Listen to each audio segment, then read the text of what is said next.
Sot kemi ditën e 4 të leximit të Biblës për 365 ditë. Sot do të lexojmë Zanafilla 7 dhe 8, Psalmi 9 dhe 10 dhe Mateu kapitulli 4. Zanafilla kapitulli 7. Atëherë Zoti I tha Noeut: hyr në ark bashkë me tërë familjen tënde, sepse pash se je I drejt para meje në këtë brez. Nga kjo lloj kafshe të pastër merr 7 çifte, meshkuj e femra, si dhe nga kafshët jo të pastra një çift, mashkull dhe femër. Dhe nga zogjtë e qiellit merr 7 çifte, meshkuj dhe femra, për të ruajtur gjallë faren e tyre dhe faqen e mbi faqen e tërdheut. Sepse mbas 7 ditëve do të bëj që të bjerë shi mbi tokë për 40 ditë e 40 net me radhë, dhe do të shfaros nga faqja e dheut tërë qenjet e gjalla që kam krijuar. Dhe Noeu bëri pikërisht ashtu si I kishte urdhëruar Zoti. Noeu ishte 600 vjeç kur mbi tokë ndodhi përmbytja e ujrave. Kështu Noeu u fut në ark bashkë me bijtë e tij, me të shoqen dhe me gratë e bijve të tij, për shkak të ujrave të përmbytjes. Nga kafshët e pastra, nga kafshët jo të pastra, nga zogjtë e nga të gjitha llojet që zvarriten mbi tokë, erdhën 2 nga 2 para Noeut në ark, një mashkull dhe një femër, ashtu si kishte porositur Perëndia atë. Në fund të 7 ditëve, Perëndia lëshoi ujrat e përmbytjes dhe ato mbuluan tokën. Në vitin e 600 të jetës së Noeut, në muajin e dytë dhe në ditën e 17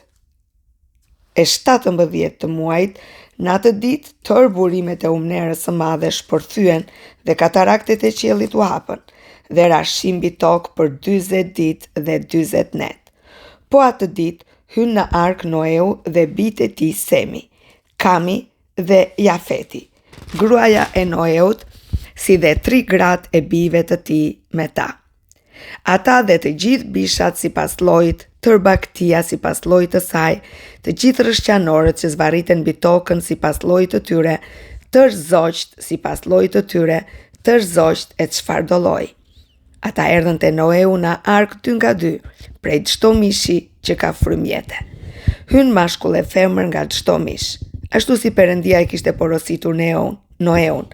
Pastaj Zoti I mbylli brenda, dhe përmbytja ra mbi tokë për 40 ditë me radhë, dhe ujrat u rritën dhe u ngritën arkën lart mbi tokë.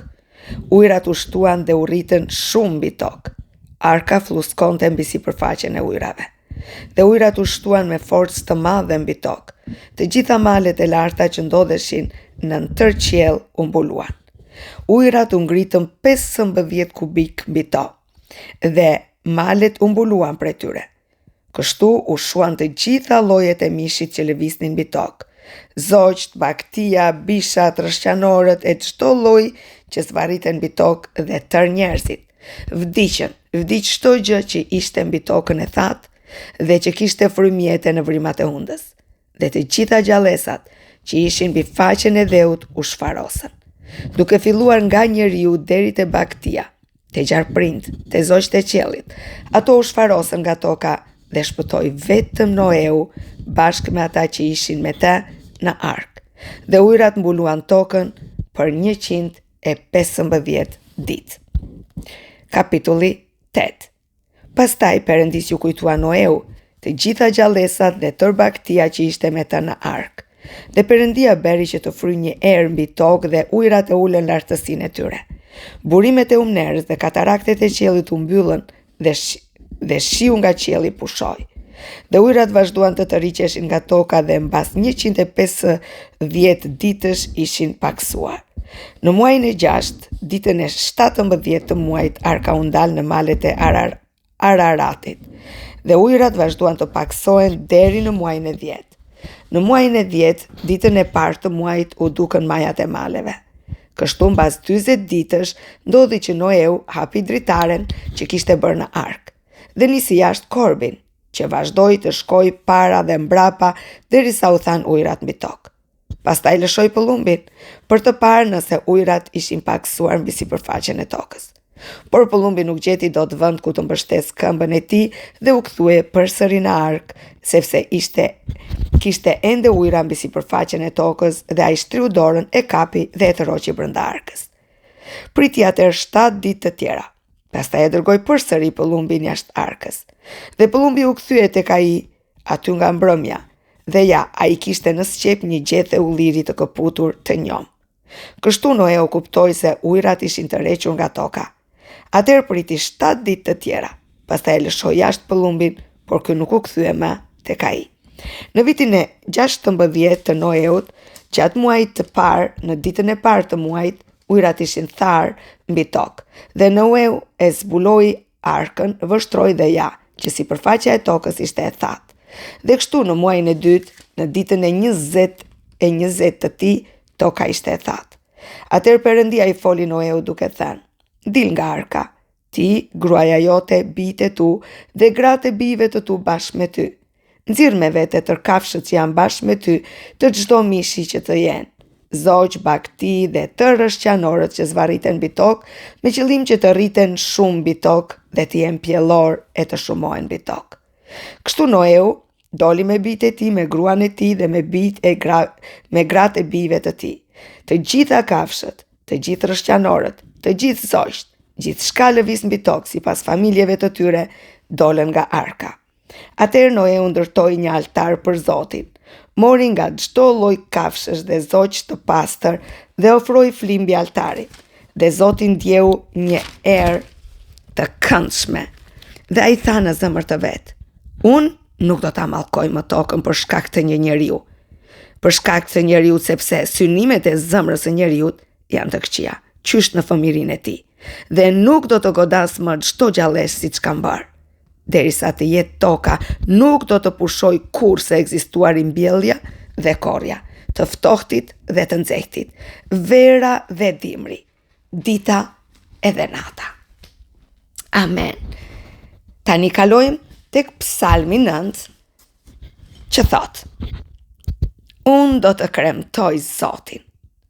O Zot, me gjithë zemër do të tregoj tërë mrekullitë tua.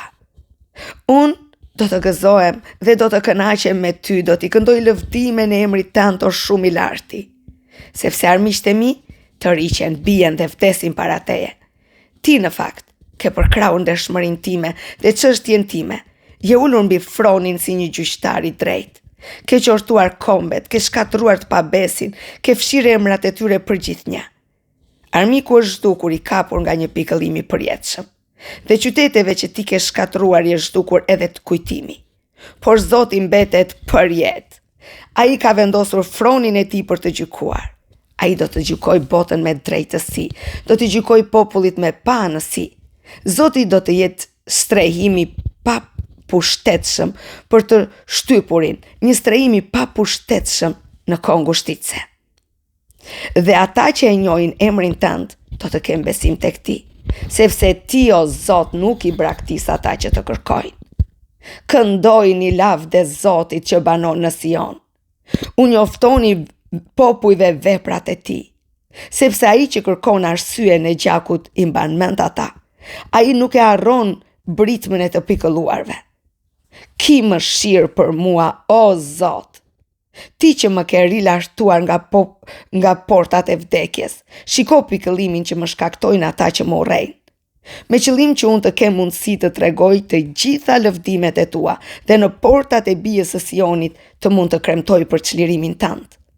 Kombet janë zhytur në gropën që kishin hapur, këmba e tyre është kapur në rrjetën që kishin fshehur. Zoti u bë i njohur me anë të gjykimit që ka dhënë, i pabesi u kap në lakun e veprës së duarve të tij. Të pabesët do të zbresin në Sheol. Po, të gjitha kombet që harrojnë Perëndin, sepse nevojtari nuk do të harrohet për jetë. Shpresa e të shtypurve nuk do të zhduket për jetë. Çou, o Zot, mos lejo që vdekatari të ketë përsi, kombet të gjykohen para teje. O Zot, kallu frikën, bëj që kombet të pranojnë që janë vetëm vdekatar. Psalmi 10. O Zot, pse qëndron larg? Pse fshihesh në kohë fatkeqësish? I pabesi me krye lartësinë e tij ndjek me dhunë të mjerin. Ata do të kapen nga vetë kurthet që ata kanë kurdisur, sepse i pabesi mburret me dëshirat e shpirtit të tij. Bekon grabitqarin dhe përbus Zotin. I pabesi me arrogancën e fytyrës së tij nuk e kërkon Zotin, tër mendimet e tij janë Perëndia nuk ekziston. Rrugët e tij lulëzojnë në çdo kohë. Gjykimet e tua për te janë shumë të larta, larg kuptimit të tyre nga ana e tij. Ai përqesh gjithë armiqtë e tij. Ai thot në zemrën e tij: mua askush nuk më tund dot kurrë. Nuk do të më ndodh kurrë ndonjë gjë e keqe. Goja e tij është plot me mallkime, hile dhe mashtrime. Në gjuhën e tij ka ligësi dhe paudhësi.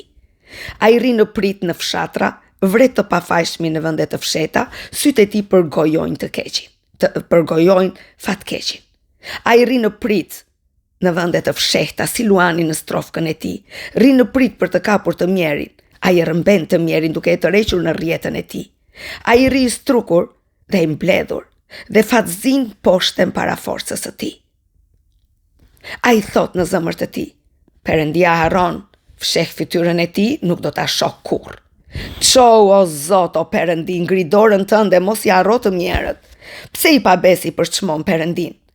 Ai thot në zemër të tij: ti nuk do t'i kërkosh llogari, por ti e ke parë, sepse ti vëren me kujdes ligësinë dhe pikëllimin, për ta larë më pas me dorën tënde. Fatkeqi i ka shpresat tek ti. Ti e ai që ndihmon jetimin. Thyeja kraun të pabesit dhe të ligut, në rast se ti do të kërkosh ligësinë e tij, nuk do ta gjesh më. Zoti është mbret për jetë. Kombet janë zhdukur nga toka e tij. O Zot, ti dëgjon dëshirën e njerëzve të përullur. Ti e fortëson zemrën e tyre. Veshët e tua janë të vëmendshëm, për t'i dhënë të drejtë jetimit dhe të pikëlluarit, me qëllim që njeriu i krijuar nga dheu të mos kallë më të merr. Amen. Vazhdojmë me Mateun, kapitull 4. Atëherë, fryma e çoi Jezusin në shkretë të tirë, që djalli ta tundonte.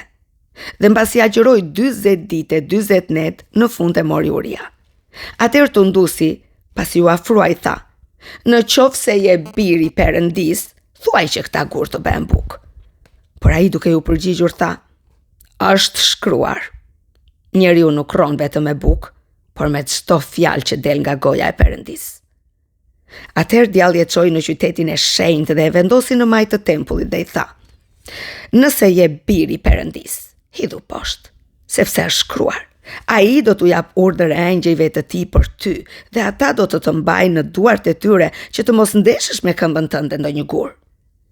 Jezusi i tha: është shkruar gjithashtu, mos e tundos Zotin, Perëndin tënd. Djalli e çoi sërish mbi një mal të lartë dhe i tregoi të gjitha mbretëritë e botës dhe lavdinë e tyre dhe i tha: unë do të t'i jap të gjitha këto, nëse ti bie përmbys para meje dhe më adhuron. Atëherë Jezusi i tha: shporu Satan, sepse është shkruar: adhuro Zotin, Perëndin tënd, dhe shërbej vetëm atij. Atëherë djalli e la, dhe ja, u afruan engjëjt dhe i shërbenin. Jezusi, mbasi dëgjoi se Gjonin e kishin futur në burg, u turoq në Galile. Pasi la Nazaretin dhe shkoi të banojë në Kapernaum, qytet bregdetar në kufi të Zabulonit dhe të Neftalit, që të përmbushej çishte thënë nëpërmjet profetit Isaia kur tha: toka e Zabulonit, toka e Neftalit, mbi bregun e detit, kraina për te Jordanit, Galileja e paganëve, populli që dergjej në errësirë ka parë një dritë të madhe, dhe për mbi ata që dergjeshin në krainën dhe në hijen e vdekjes doli drita. Që nga ajo kohë, Jezusi filloi të predikojë dhe të thotë: pendohuni, sepse mbretëria e qiejve është afër. Duke ecur gjatë bregut të Galiles, Jezusi pa dy vëllezër, Simonin, të quajtur Pjetër, dhe Andrean, të vëllan, të cilët po ithnin rrjetën në det sepse ishin peshkatar. Dhe u tha atyre: ndiqmëni, dhe unë do t'ju bëj peshkatar njerëzish. Dhe ata i lanë me njerë rrjetat dhe ndoqën. Dhe duke vazhduar rrugën pa dy vëllezër të tjerë, Jakobin, birin e Zebedeut, dhe Gjonin, vëllan e tij, në bark bashkë me Zebedeun, atin e tyre, duke ndrequr rrjetat dhe i thirri. Dhe ata lanë me njëherë barkën dhe atin e tyre dhe i shkuan pas.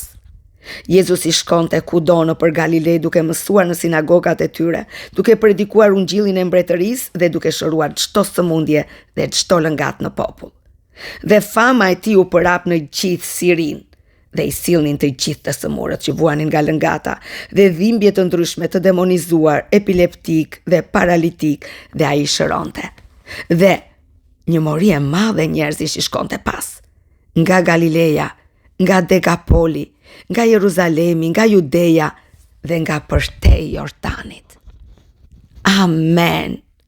Dhe unë lutem sot që vajosja e Perëndis të jetë në ty, që kudo që ti shkel, njerëzit të shikojnë që ti je në Krishtin dhe Krishti është në ty. Dhe ato mrekulli që e shoqëruan Krishtin, të shoqërojnë çdo ditë të jetës tënde, edhe ty, që Krishti të madhështohet nëpërmjet teje. Të bekoj.